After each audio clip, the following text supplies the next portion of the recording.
Hello and welcome to the Combustion Therapy channel. Today I'm going to be documenting the strut removal process on this 2007 Honda Fit. The fasteners we'll need to target for this specific install are going to be these two bolts on the bottom of our strut. These two fasteners attached to our sway bar end links, along with this nut on the top side of your strut tower. To remove these fasteners, we will need a few tools. Anytime I'm working on these smaller Honda vehicles, I like to keep on hand a 10, 12, 14, 17, and 19 millimeter wrench, along with some smaller sockets, generally 10, 12, 14, 17, and 19. For this specific install, we'll also need a 6 millimeter hex key. I'll be speeding up the process some with the use of my Milwaukee impact guns.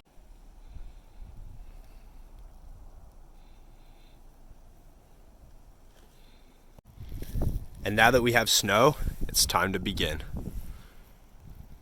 First and foremost, we'll begin by ensuring that none of our hardware is seized.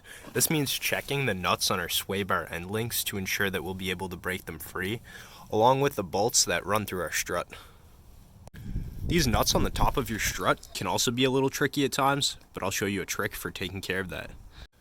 As expected, the 14mm socket on our M12 stubby is not really doing much for these sway bar end links.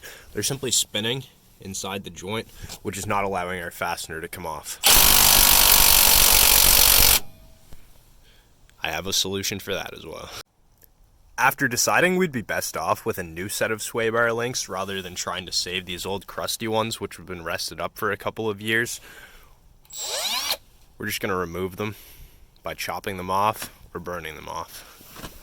My tool of choice is my M12 cutoff tool.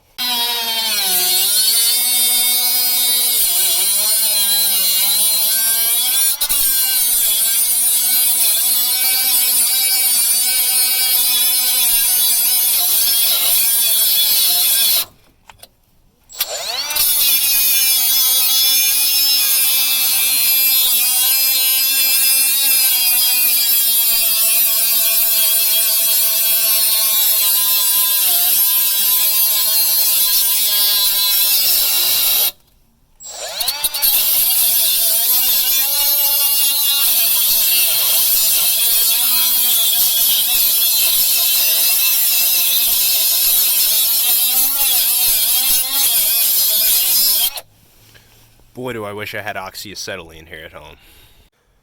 Well, it looks like we're at least 50% of the way there on the sway bar end links, or at least 25% if we count the other side.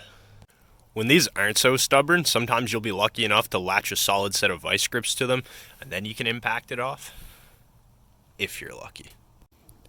In this instance, that solved our problem.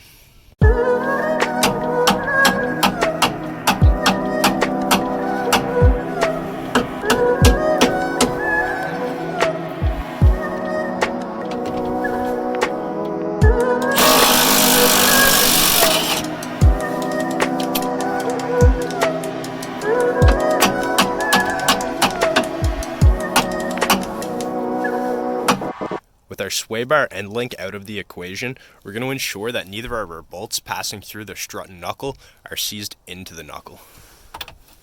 To do this, we'll put the impact on each one and ensure that we've got movement on the nut on the other side.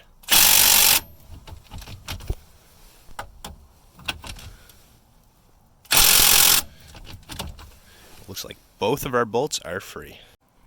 After ensuring neither of these bolts are seized, we can begin to loosen them. I've got a 19 millimeter wrench on one side, and I've got my 19 millimeter socket prepared on my impact wrench to go on the other.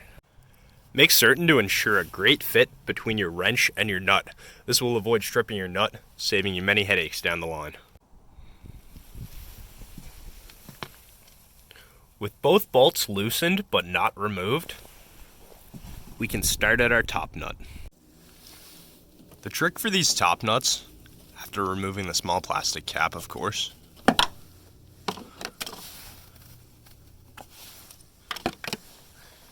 is going to be to set up your wrench and 6 millimeter hex key in this fashion. Looking at this setup would lead you to believe that you might need to remove the cowl in order to remove this top nut. This is not necessarily the case.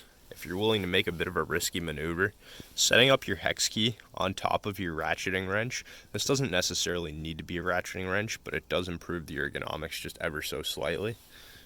We're going to take a flathead screwdriver, or our pry tool of choice, and make a brief prying motion in the backward direction. This will get our nut spinning enough to allow us to ratchet it free.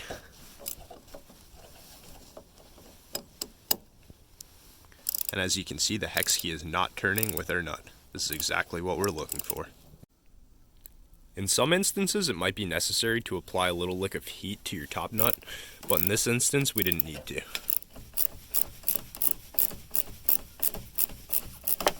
And now we can start at it. With the top nut removed, we can go ahead and remove the top of our strut mount. Once this is out of the equation, we can move to the lower side of things, remove the nuts securing our 2 bolts, as well as our ABS sensor. With all of our hardware removed, the strut should come out with relative ease.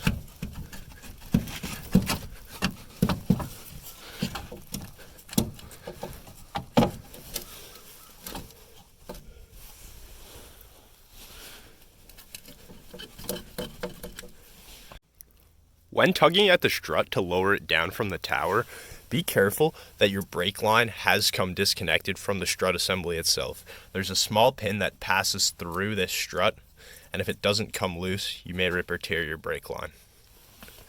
Once this is out of the way, we can now collect our unit. Before attempting to install your new strut, ensure that the old strut mount has fallen with the strut.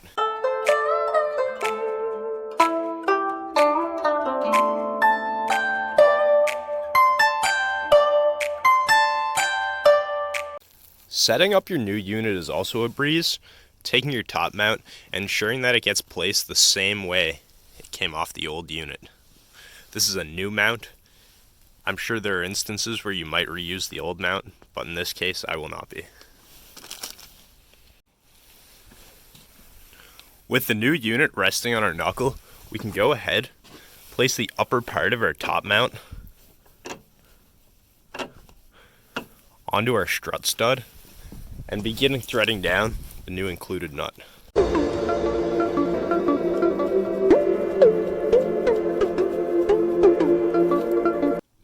With our top fastener tightened down most of the way, we can move to the bottom side of the strut, jouncing the suspension in order to align our bolts and pass them through the knuckle. Once this has been accomplished, we can go ahead and run down both fasteners good and tight, which pass through the knuckle. I'll be targeting the bottom fastener first, since this will leave me play on the brake line, and I can then tighten it down after the fact.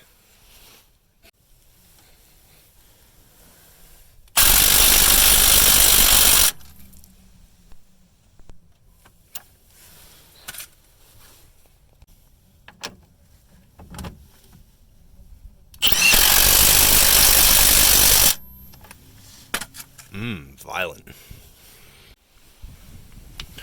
With everything in place, the only thing left to do is ensure we've reconnected the line for our ABS, along with giving our fasteners a once over, ensuring that nothing's going to come loose on us over time.